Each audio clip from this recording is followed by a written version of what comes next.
السلام علیکم۔ اللہ تعالیٰ آپ سب کو خیریت سے رکھے۔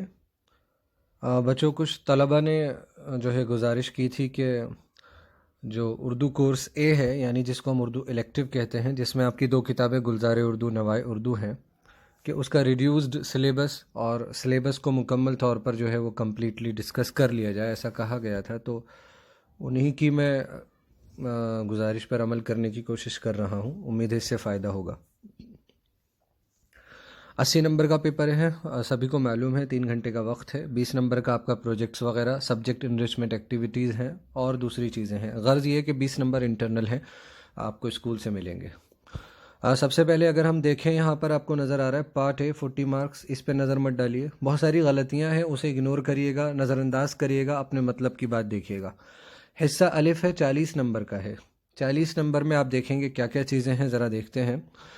سب سے پہلے ہمیں نظر آ رہا ہے 2 غیر درسی اقتباسات، جس کو انسین پیسیجز بولتے ہیں۔ ایسے پیسیجز، ایسے اقتباسات جس کو آپ نے پہلے پڑھا نہیں ہے۔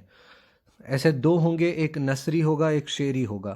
نثر کہانی کو کہہ سکتے ہیں آپ، عام لفظ میں بتا رہا ہوں، اور شعری آپ جانتے ہی ہیں، جس میں کوئی نظم ہو، کوئی غزل ہو، یا اسی طرح کا کوئی شاعری کا ٹکڑا ہو۔ تو دونوں اقتباسات 5-5 نمبر کے ہوں گے۔ پتہ چلا کہ 10 نمبر کے 2 انسین پیسیجز ہو گئے، ایک جو ہے وہ نثر سے اور ایک نظم سے یا غزل یا شاعری سے۔ اس کے بعد آپ دیکھیں گے 2 درسی اقتباسات جو کہ آپ کی کتاب سے ہوں گے، اسی لیے کتاب کے تمام اسباق، سبھی اسباق کو بڑے دھیان سے اگر آپ ایک مرتبہ پڑھ بھی لیں گے تو مجھے لگتا ہے آپ ان درسی اقتباسات کو آسانی سے کر سکتے ہیں۔ اس میں بھی بچوں ایک نثری، ایک شعری، 5-5 نمبر کے ہوں گے یہ بھی۔ اس طرح آپ دیکھ سکتے ہیں کہ 10 اور 10 20 نمبر ہو گئے۔ آگے اگر ہم بڑھیں تو ہمیں نظر آئے گا کہ ابھی 20 نمبر باقی ہیں۔ اب وہ 20 نمبر، یعنی پہلا حصہ جو 40 نمبر کا ہے، اس میں 20 نمبر ہو گئے، اب 20 باقی ہیں۔ تو آپ دیکھ رہے ہیں عملی قواعد۔ عملی قواعد کا مطلب ہوتا ہے بچوں کہ اس میں عام طور پر تعریفات نہیں پوچھی جاتی ہیں۔ آپ سے یہ نہیں پوچھا جائے گا کہ فعل لازم کی تعریف بتائیے، فعل متعدی کی تعریف بتائیے، آپ کو بلکہ مثال دے کر سوالات پوچھے جائیں گے کہ اس میں کون سا فعل ہے، یہ مثال فعل متعدی کی ہے یا فعل لازم کی ہے، یہ مثال فعل معروف کی ہے یا مجہول کی ہے۔ اس طرح کے عملی، پریکٹیکل عملی کا مطلب ہے کہ جس میں آپ کو کوئی سینٹنسز دے کر، جملے دے کر پوچھا جائے، غرض یہ کہ اس میں رٹا مارنے سے، صرف رٹا مارنے سے کام نہیں چلے گا، آپ کو سمجھ میں آنا چاہیے۔ اس جو گرامر کا قواعد کا جو حصہ ہے، اگر آپ اس کو سمجھ لیں تو بچوں 20 سوالات ہیں اور کثیر انتخابی سوالات ہیں، آبجیکٹیو ٹائپ MCQ کوشچنز ہیں، 20 کے 20 پورے نمبر مل جائیں گے انشاءاللہ تعالی، اگر آپ اس چیز کو صحیح طریقے سے کر لیں گے، کیونکہ صحیح جواب ہوگا تو کوئی نمبر کٹتا نہیں ہے MCQs میں۔ آپ دیکھیں گے اب اس میں دیکھنے والی چیز ہے آپ کو کرنا کیا کیا ہے۔ تو سب سے پہلے فعل اور فعل کی اقسام۔ بچوں گرامر پر ہمارے کچھ ویڈیوز موجود ہیں، کچھ انشاءاللہ ہم بہت جلد بنا دیں گے، جو آپ کے ٹاپکس رہ گئے ہیں اس کو اس میں انشاءاللہ کرانے کی کوشش ہوگی۔ آپ دیکھ سکتے ہیں فعل لازم ہے، متعدی ہے، مرکب ہے، ناقص ہے، معروف، مجہول، اس پر ہمارا ویڈیو موجود ہے۔ معروف، مجہول اور ماضی حال مستقبل پر بھی موجود ہے۔ فعل ماضی یہ دوبارہ ریپیٹ کر دیا ہے انہوں نے، غرض یہ کہ یہاں تک سمجھیے بس۔ فعل لازم متعدی، اس کو ہم اگلے ویڈیو میں انشاءاللہ بنائیں گے تو اس کو کر لیں گے۔ مرکب، ناقص، معروف، مجہول، اور اس پر ہمارا ویڈیو آلریڈی موجود ہے، ٹھیک ہے۔ پتہ چلا، یہ سب سے اچھی بات کیا ہے، ہر ٹاپک کا بتا دیا ہے کہ فعل اور فعل کی اقسام سے کتنے سوال آئیں گے بچوں۔ 4 نمبر کے 4 سوال ہوں گے غالباً، ایک نمبر کا آبجیکٹیو ٹائپ کوشچن ہوگا، 4 سوالات ہوں گے، آپشن دیے جائیں گے، صحیح آپشن چننا ہوگا۔ دیکھیں کتنا آسان ہو گیا، ہر چیز کو بانٹ دیا ہے۔ اس کے بعد بچوں 4 نمبر میں علم بیان اور علم بدیع، اور اس میں اگر آپ دیکھیں کہ کیا کیا چیزیں ہیں علم بیان میں، تشبیہ آپ نے پڑھ رکھی ہے۔ تشبیہ کسی چیز کو کسی چیز کی مماثلت، سملیرٹی کی بنیاد پر جب ہم کسی چیز کو تشبیہ دیتے ہیں، گویا کہ میں کہوں تمہارا چہرہ گویا کہ چاند جیسا معلوم ہو رہا ہے۔ تو 2 طرح کی تشبیہ ہے، مفرد، مرکب، دونوں کرنی ہے۔ اس کے بعد استعارہ ہے، کنایہ ہے، صفت تضاد ہے، حسن تعلیل ہے، تلمیح ہے۔ یہاں پر اگر آپ کہیں تو 2 آسان چیزیں میں ابھی آپ کو بتا دیتا ہوں، جن میں مختصر جو ہے وہ سمجھانے کی ضرورت ہے، باقی انشاءاللہ جب ہم گرامر پر بہت جلد قواعد پر اسباق بنائیں گے۔ تو تضاد کیا ہوتا ہے بچوں، جب کسی شعر کے اندر یہ بیان ہو کہ ایک طرف مثلا دن کا ذکر ہے پہلے مصرے میں، دوسرے مصرے میں رات کا ذکر ہے، پہلے مصرے میں زندگی کا ذکر ہو، دوسرے مصرے میں موت کا ذکر ہو۔ پتہ چلا کہ جب پہلے مصرے میں جو بیان ہوا، دوسرے مصرے میں اس کا اپوزٹ بیان ہو رہا ہو، چاہے اپوزٹ تجربہ بیان ہو رہا ہو، اپوزٹ چیز بیان ہو رہی ہو، تو ہم کہتے ہیں کہ یہاں پر کون سی صفت ہے، صنعت ہے، تضاد والی صنعت ہے، خوبی ہے، تضاد استعمال کیا گیا ہے، یہاں پر اپوزٹس کو استعمال کیا گیا ہے۔ تلمیح کیا ہوتا ہے؟ اگر میں کسی شعر کے اندر کسی تاریخی واقعے کا ذکر کروں، کسی تاریخی ہستی کا ذکر کروں، مثلا علامہ اقبال کا ایک شعر آپ کے ذہن میں ہوگا، اور بھی اشعار ہیں جس میں انہوں نے استعمال کیا ہے کہ یوسف علیہ السلام اور غالباً ابراہیم علیہ السلام اور اسماعیل علیہ السلام کا ذکر کیا ہے، ان کی قربانی کا ذکر کیا ہے۔ تو اگر کسی شعر کے اندر کسی تاریخی واقعے کی طرف روشنی ڈالی جائے، کسی شعر میں کوئی تاریخی واقعہ، کوئی تاریخی شخصیت کا ذکر کیا جائے، اس کو تلمیح کہتے ہیں۔ تو بچوں سمجھ گئے ہوں گے، تلمیح کسی مشہور قصے، مشہور واقعے، کردار یا کوئی مذہبی روایت یا کوئی تاریخی شخصیت، ان کا تاریخی واقعے کا ذکر کیا جائے تو اسے ہم تلمیح کہتے ہیں۔ مثلا ایک شعر ہے کہ ایک ہی صف میں کھڑے ہو گئے محمود و ایاز، نہ کوئی بندہ رہا نہ کوئی بندہ نواز۔ آپ جانتے ہیں کہ محمود غالباً بادشاہ تھے اور ایاز ان کا غلام، یا یہ کہہ لیجیے ان کے ہاں کام کرنے والا ایک ملازم تھا۔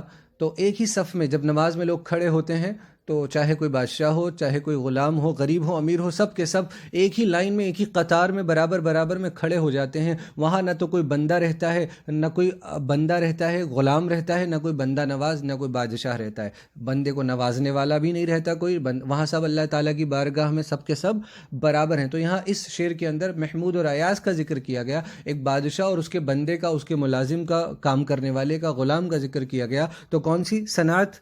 تلمیح استعمال ہوئی ہے۔ خیر، جب گرامر کریں گے، قواعد کریں گے، تب تفصیل سے دیکھیں گے۔ پھر آپ دیکھیں یہ بھی 4 نمبر ہو گئے۔ اس کے بعد محاورے ہیں، ضرب الامثال ہوگا یہ، اور کہاوت، محاورے اور کہاوت۔ اس میں آپ کو تعریف، معانی، بچوں بہت ساری غلطیاں میں نے کہا، جملے میں استعمال، تعریف بھی ذہن میں رہے، ضرب الامثال، کہاوت کیا ہوتی ہے، محاورے کیا ہوتے ہیں، ان کے معانی پوچھے جا سکتے ہیں۔ مثلا آنکھ کا تارا ہونا، اس محاورے کا مطلب بتائیے، 4 آپشن دے دیے، اور جملے میں استعمال بھی کرایا جا سکتا ہے۔ اس کے بعد دیکھیں رموز و قاف۔ رموز و قاف آپ جانتے ہیں 2 نمبر کے ہیں، یہ بتا دیا گیا، ختمہ، سکتہ، رابطہ، سوالیہ، نجائیہ، سوالیہ نشان، یہ رموز و قاف، پنکچویشن مارکس ان کو انگریزی میں بولتے ہیں، کہ کہاں آپ کو ختمہ لگانا ہے، کہاں سکتہ لگانا ہے، کہاں رابطہ لگانا ہے، کہاں حرف نجائیہ جو پکارنے والے الفاظ ہوتے ہیں، ایکسکلیمیٹری مارک جہاں لگتا ہے، غالباً فجائیہ ہونا چاہیے۔ جی ہاں، میں نے کہا بہت ساری غلطیاں ہیں، مطلب کی چیز ہمیں ذہن میں رکھنی ہے۔ باقی ہم رموز و اوقاف پر بہت جلد ویڈیو انشاءاللہ بنانے والے ہیں۔ 2 نمبر کا ہے۔ شعری اصطلاحات ہیں، یہ بھی 2 نمبر کی ہیں، کہ مصرع کسے کہتے ہیں؟ آپ جانتے ہیں شعر کا ایک لائن جو ہوتی ہے اسے مصرع کہتے ہیں۔ شعر 2 مصروں سے مل کر بنتا ہے۔ پھر اس میں دے دیا گیا بند، ہم نے جو نظم پڑھائی ہے اس میں بند کو سمجھایا، بند کسے کہتے ہیں۔ قافیہ، ردیف آپ جانتے ہیں، قافیہ ہم آواز الفاظ کو کہتے ہیں، ردیف وہ ہوتی ہے جو شعر کے اندر، شعر کے دوسرے مصرے میں، پہلے مصرے میں، دوسرے مصرے میں، اور اس کے بعد ہر غزل کے یعنی ہر غزل کا جو دوسرا، تیسرا، چوتھا شعر ہوگا اس کے دوسرے مصرے میں جو دہرائی جاتی ہے، ایک جیسے الفاظ کا استعمال، ایک جیسے، مثلا پہلے شعر میں بھی کا، دوسرے شعر کے اخیر میں بھی کا، تیسرے شعر کے اخیر میں بھی کا، تو یہ ردیف ہو گئی۔ یا ہستی اپنی حباب کی سی ہے، یہ نمائش سراب کی سی ہے، تو آپ یہاں دیکھیں گے کہ کی سی ہے یہاں ردیف ہے، آگے چلتا رہے گا، پوری غزل میں دوبارہ آئے گا۔ مقطع آپ جانتے ہیں، غزل کا آخری شعر جس میں شاعر اپنا تخلص استعمال کرتا ہے اسے مقطع کہتے ہیں۔ مطلع، غزل کا پہلا شعر مطلع کہلاتا ہے جس کے دونوں مصرے ہم قافیہ و ہم ردیف ہوتے ہیں۔ حسن مطلع، اگر ایک شعر میں مطلع کے بعد ایک اور مطلع آ جائے، یعنی ایک غزل میں مطلع کے بعد، یعنی پہلا مطلع آیا، ایسا شعر آیا جس کے دونوں مصرے ہم قافیہ تھے، ہم ردیف تھے، اس کے بعد ایک اور شعر آ گیا 2-3 شعر چھوڑ کر جس میں دوبارہ سے قافیہ، ہم قافیہ اور ہم ردیف ہو گئے دونوں مصرے، تو اسے کہتے ہیں حسن مطلع۔ تو اس طرح آپ نے 4 کثیر انتخابی سوالات مختلف اسباق سے لیے جائیں گے، الگ الگ جو ہے اسباق سے 4 سوالات چن لیے جائیں گے اور پوچھ لیا جائے گا، تو اس طرح 20 نمبر ہو گئے، 40 نمبر پورے ہو گئے۔ دوسرا پارٹ شروع ہوتا ہے، یہ بھی 40 نمبر کا ہے۔ اس میں آپ کا تحریری مہارت یعنی رائٹنگ اسکلز ہیں، اور درسی کتاب اور معاون درسی کتاب سے سوالات پوچھے جائیں گے۔ آپ دیکھیں گے تو مضمون نگاری ہے، 250 سے 300 الفاظ پر مشتمل مضمون 5 نمبر میں، اور یہ آپ کو موضوعات دے دیے گئے ہیں، اس میں سے آپ 3-4 موضوعات کو اچھے سے تیار کر لیں اور ایک مضمون کا خاکہ بنا لیں کہ مضمون لکھا کیسے جاتا ہے۔ کوئی سا بھی مضمون آ جائے کسی بھی ٹاپک پر، ہر ٹاپک کے بارے میں بچوں آپ 10ویں کلاس میں ہیں، 10ویں جماعت میں، کچھ نہ کچھ آپ جانتے ہیں۔ اپنے الفاظ کی بہت اہمیت ہوتی ہے، جب ممتحن چیک کرتا ہے تو وہ دیکھتا ہے بچے نے کیسا لکھا، رٹا مار کے لکھا یا اپنے الفاظ میں لکھا ہے، اپنے الفاظ پر لکھے ہوئے پر اچھے نمبرات ملتے ہیں۔ تھوڑی سی مشق کریں گے اگر 3-4 مضمون اس میں سے اچھے سے تیار کر لیں، مثلاً قومی اتحاد ہے، اور اسی کے علاوہ میں کہہ سکتا ہوں اس میں ذرائع ابلاغ پر بہت سوالات پوچھے جاتے ہیں، آلودگی پر آج کل سوالات آتے ہیں، بے روزگاری پر، قومی تہوار ہیں وغیرہ وغیرہ۔ اس کے علاوہ درخواست خطوط نگاری، یہ بھی 5 نمبر میں ہے بچوں، اس میں درخواست ہے، شکایت نامہ ہے، دعوت نامہ، اجازت نامہ، اور اسی طرح 2 طرح کے خطوط ہیں، ذاتی یا کاروباری۔ ذاتی خط پر ہمارا ویڈیو موجود ہے، آپ دیکھ سکتے ہیں۔ کاروباری خط میں ہم عام طور پر آرڈر ہمیں منگانا ہوتا ہے، کوئی چیز منگانی ہوتی ہے تو ہم کاروباری خط لکھتے ہیں، اس کو بھی جب ہم اردو قواعد پڑھیں گے وہاں کور کریں گے انشاءاللہ۔ اس کے علاوہ اب نمبر آتا ہے درسی کتاب کے اسباق سے متعلق نوٹ۔ اب آپ کی جو کتاب ہے اس میں جو اسباق ہیں، چیپٹرز ہیں، وہاں سے بھی بچوں سوالات پوچھے جائیں گے۔ تو 10 نمبر میں آپ دیکھ رہے ہیں کہ نثر شعری اسباق کا خلاصہ، مرکزی خیال، مقاصد، پیغام، یعنی کوئی شعری اقتباس ہے، کوئی شعری سبق ہے، مثلاً کوئی غزل ہے، کوئی نظم ہے تو مرکزی خیال اس کا پوچھا جا سکتا ہے، کوئی سبق ہے تو اس کا خلاصہ لکھوایا جا سکتا ہے۔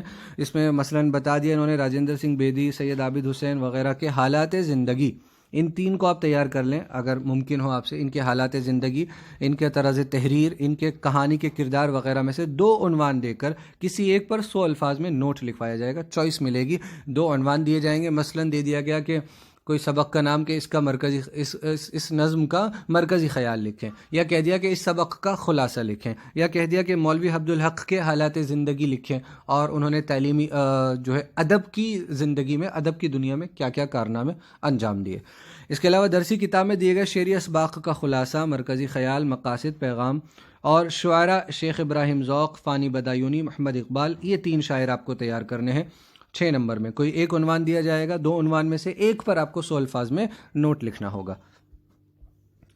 اصناف تیار کرنی ہے آپ کو۔ افسانہ کسے کہتے ہیں آپ کو معلوم ہونا چاہیے، افسانے کے اجزائے ترکیبی کیا ہوتے ہیں، اس پر ہمارا ویڈیو موجود ہے، آپ دیکھ سکتے ہیں۔ سوانح کسے کہتے ہیں، بایوگرافی جس کو ہم بولتے ہیں۔ غزل کیا ہے، ڈرامہ کیا ہے، آپ بیتی کیا ہے۔ بچوں 3 اصناف دی جائیں گی، کسی ایک پر نوٹ لکھوایا جائے گا۔ کتنا آسان کر دیا یہ 4 کتنی ہیں، 5 ہیں، 5 میں سے اگر آپ 2 تیار کر لیں بہت اچھے سے تو انشاءاللہ آپ کا 3 میں تو پھنس ہی جائے گا نا۔ 2 تیار کر لیں یا 3 تیار کر لیں، اب بہتر تو یہ آپ سارے پڑھیں اور بہتر طریقے سے آپ 3 تیار کر لیں، کم سے کم تقریباً آپ 60 70 80 الفاظ میں لکھنے کی کوشش کریں، مشق کریں اور یاد کر لیں۔ غزل پر آپ اچھا لکھ سکتے ہیں، آپ بیتی پر آپ اچھا لکھ سکتے ہیں، افسانے کے بارے میں ان 3 کو آپ تیار کر لیں تو بہتر ہوگا۔ اب معاون جو درسی کتاب ہے آپ کی، اس کے متعلق اس میں سے بھی آپ کا نوٹ وغیرہ کے سوالات آئیں گے، تو یہ 8 نمبر کا ہے، معاون درسی کتاب 8 نمبر جو آپ کی دوسری کتاب ہے۔ اس میں اب آپ دیکھیں درسی کتاب دے رکھی ہے، معاون آپ جانتے ہیں گلزار اردو آپ کی معاون درسی کتاب ہے، اصل کتاب آپ کی نوائے اردو ہے۔ معاون درسی کتاب میں 8 نمبر کا یہ سب ہے، یعنی زیادہ اہمیت دوسری کتاب کی نہیں ہے۔ اس کے بعد آپ دیکھنے والی بات یہ ہے کہ کون کون سے مضمون ہیں جو آئیں گے نہیں، جنہیں کاٹ دیا گیا ہے۔ تو بچوں یہاں بتایا گیا کہ نوائے اردو کتاب سے ان اسباق سے سوالات نہیں پوچھے جائیں گے، اس میں افسانہ بھیک حیات اللہ انصاری کا، اس سبق سے سوالات نہیں پوچھے جائیں گے۔ مضمون ہے اشتہارات، ضرورت نہیں ہے کہ ہم اشتہار دیکھتے ہیں جس میں بتایا جاتا ہے ضرورت ہے، یہ ابن انشا کا مضمون ہے، مزاحیہ، طنز و مزاحیہ، اس سے سوالات نہیں پوچھے جائیں گے۔ اسی طرح آل احمد سرور کا جو چکبست لکھنوی پر مضمون ہے وہ بھی، اس سے بھی سوالات نہیں پوچھے جائیں گے۔ یہ حصہ نثر کی بات ہو گئی، یہ 3 سبق ہیں، ان سے سوالات نہیں پوچھے جائیں گے۔ پھر غزل ہے، آپ دیکھ سکتے ہیں کہ محاورے سپر خام یا گزرے ہے، مرزا محمد رفیع سودا کا غالباً یہ غزل دے رکھی ہوگی، یہ ان سے سوالات نہیں پوچھے جائیں گے، اس سے سوالات نہیں آئیں گے۔ گرمی اور دیہاتی بازار، جوش ملیح آبادی، اسی طرح نظم آندھی، یہ امتحان میں نہیں آئے گی۔ اب آپ دیکھیں دوسری کتاب کا یہ بتا رہے ہیں گلزار اردو سے کیا کیا نہیں آئے گا، تو افسانہ من کا طوطا نہیں آئے گا، جیلانی بانو کا دوشالہ نہیں آئے گا، اور محمد طفیل کا لکھا ہوا خاکہ جگر صاحب کا، وہ بھی امتحان میں اس سے سوالات نہیں پوچھے جائیں گے۔ آپ ایک بار پھر سے دیکھ لیں، اسکرین شاٹ لے لیں اور پھر دھیان سے دیکھ لیں۔ حصہ نثر میں سے جو پہلی کتاب ہے، بھیک نہیں آئے گا، اشتہارات ضرورت نہیں ہے کہ، اور چکبست لکھنوی، ان سے سوالات نہیں پوچھے جائیں گے۔ غزل کا حصہ جو ہے، شاعری کا حصہ نظم ہے، تو یہ 4 ہیں جو آپ سے سوالات نہیں پوچھے جائیں گے۔ مرزا محمد رفیع سودا کی غزل نہیں آئے گی، اصغر گونڈوی کی غزل نہیں آئے گی، جوش ملیح آبادی کی نظم گرمی اور دیہاتی بازار، اور اس کے علاوہ کیفی اعظمی صاحب کی نظم آندھی، ان 4 سے سوالات نہیں پوچھے جائیں گے۔ آپ پڑھ لیں بہتر ہے، لیکن سوالات نہیں پوچھے جائیں گے۔ امید ہے یہ ویڈیو آپ کے کام آئے گا۔ اس کے علاوہ ہم نیکسٹ ویڈیو میں سیمپل پیپر جو دیا گیا ہے انشاءاللہ اس پر بات چیت کریں گے۔ شکریہ۔